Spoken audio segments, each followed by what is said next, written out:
I bring you coverage on why the boys' 900 bathrooms is closed. We take a look at the mountain bike team and a top athlete. I give my review on our new Netflix original comedy and BEYONCE's new album. Senior Ball is this Saturday. I'll listen to more on an all-new TigerCast News, April 29th, 2016. From Eye of the Tiger, this is TigerCast News. Broadcasting from Studio 403 in Roseville High School. Good morning and welcome to an all-new TigerCast News. I'm Austin Daly. And I'm Preston Walter. Last week, juniors finished the SBAC testing. We go to Justine Madrid with more on the story. Juniors are finished with the SBAC test, which evaluated students' mastery of English and math concepts. Test takers had mixed opinions on the test.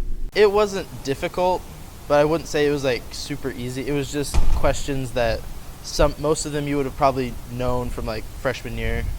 I thought it was kind of pointless, but it lets the state know how smart our school is. Juniors also took many lessons in between test sessions to prepare for essays and word problems. What I thought was kind of stupid about it was we showed up for the lesson and it was literally 5 minutes long, and we didn't do anything for like the next 30 minutes. The SBAC test is centered around the new Common Core standards implemented into the classroom. This left some students feeling unprepared. The math part, it was kind of stuff that I hadn't learned because it was based on Common Core, and a lot of the Common Core changes came after I learned all this stuff, you know what I mean? So there was a bunch of geometry stuff that I didn't know when I was taking the math test. SBAC testing is still in its early stages along with Common Core. Many students are having to walk across campus to use the restroom. We go over to Kiara Felix with coverage on why the 900 bathrooms are closed. Kiara Felix here, back again with another bathroom story. The 900 bathrooms has been closed due to maintenance repairs. Yeah, I've spoken with Coleman and it has been another account of vandalism. The bathroom has been closed for many weeks and we have no idea when it will be open again. Thanks, Kiara. We'll keep you updated when the bathrooms reopen. We now go to Jason Russell for sports.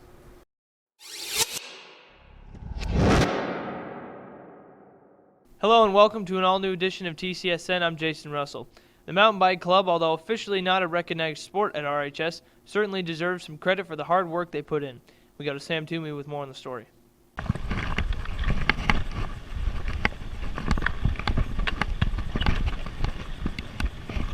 3 years ago, the Mountain Bike Club was created. Since then, the club has averaged about 5 members per year.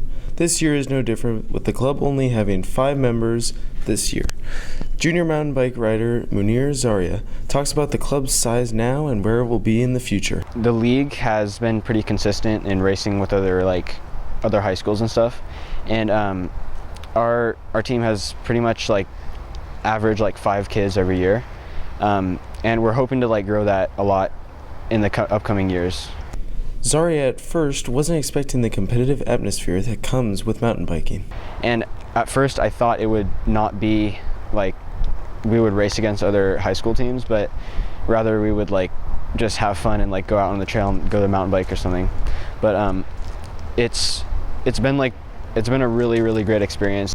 Oliver Weiss, in his first year as the club advisor of the Mountain Bike Club, has seen the members grow over the year. It's going well. It's been a big learning experience for me.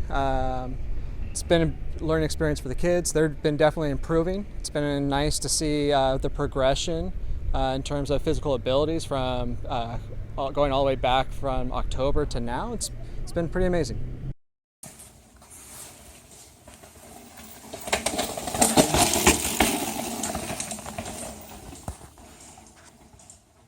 If you have any questions regarding the Mountain Bike Club, visit Mr. Weiss in room 904. On another note, James Jaggers, tight end for the Roseville High School varsity football team, is attracting a lot of attention from Division I colleges. TCSN field reporter Jeffrey O has more on Jaggers and his college selection process.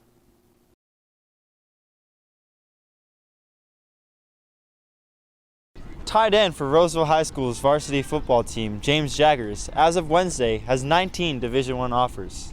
With so many offers, it may seem like a lot to handle, but Jaggers told me himself the process has been a lot easier due to the visits he's gone on. Being able to see all of the schools has really helped me. It kind of got me past the whole, the whole idea of all the facilities and stuff like that. Everyone has facilities, and so I was able to kind of get down to the stuff that actually matters quicker than most people would. When it comes to narrowing it down, it comes to academics, the scheme of the program, what kind of offense they run, a little bit on the coaching staff, what kind of guys that they have there coaching, and also the players. James is currently trying to narrow down his search to his top colleges, which is something he knows is a very special privilege. It's been a good one for sure. A lot of blessings, a lot of opportunities to, go somewhere, and most people would not have the opportunity to go. We will keep you updated on James's selection process when he officially commits. Now back to you, Jason. Jaggers is hoping to narrow down his college search during the summer of 2016. And that's it on your home for Roseville High School sports top plays, breakdowns, and more. TigerCast Sports Network, TCSN. And now we go over to Gabe Townsend with entertainment.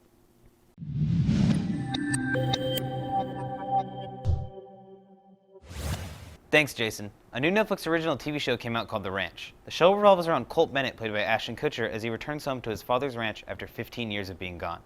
The comedy in the show reminds me of the comedy in the show That 70s Show. This is due to Danny Masterson, who plays Colt's brother Rooster, who also starred in That 70s Show. Colt's father is played by Sam Elliott from the classic western movie Tombstone. The show can be slow at parts, but is always made up for with the hilarious comedy and amazing characters. The acting gives you the realism feeling between the characters and allows you to connect with them, which you don't see a lot in comedies. For all these reasons, I'm giving The Ranch 5 out of 5 stars. Beyonce blessed our ears with the release of her new album Lemonade. The album contains 12 incredibly phenomenal songs that were all enjoyable to listen to. Usually with an album, there's a couple of songs that you really like and there's some that aren't very popular, but with this album, I thoroughly enjoyed every last song. The album also includes artists like The Weeknd and Kendrick Lamar.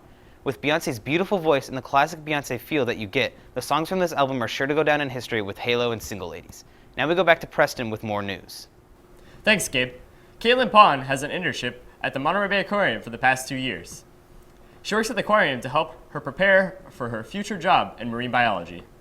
It was a lot of fun. I definitely met a lot of cool people and made a lot of new friends. I think it definitely leaned me towards the science part of marine biology and shows that like studying different organisms and learning about different things that I never would have learned, or learning about the aquarium itself and what it does to help the environment. Caitlin looks forward to volunteering at the aquarium again this summer. AP exams are coming full swing next week. We spoke to teachers about how they best prepared their students for the tests. AP students are not the only ones on campus getting nervous about exams next week. Absolutely, teachers feel the same, I think, amount of anxiety as students do, right? We want to make sure that you're adequately prepared. We want to help you be as successful as you can on the exam. So it's crunch time for the teachers too. Many AP teachers have held organized study sessions covering different sections of the exams. Starting 2 Saturdays ago, I started holding review sessions that focused on specific sections of the test. So I did long essay and short answer questions and how to better prepare for those. Organizing study sessions have proved to be a challenge, however. Kind of a challenge. Usually I have them on Saturdays because often after school students have sporting events or other classes that they're staying after for. So, but unfortunately so many of these kids are taking multiple classes, and so the study sessions start to compete with one another.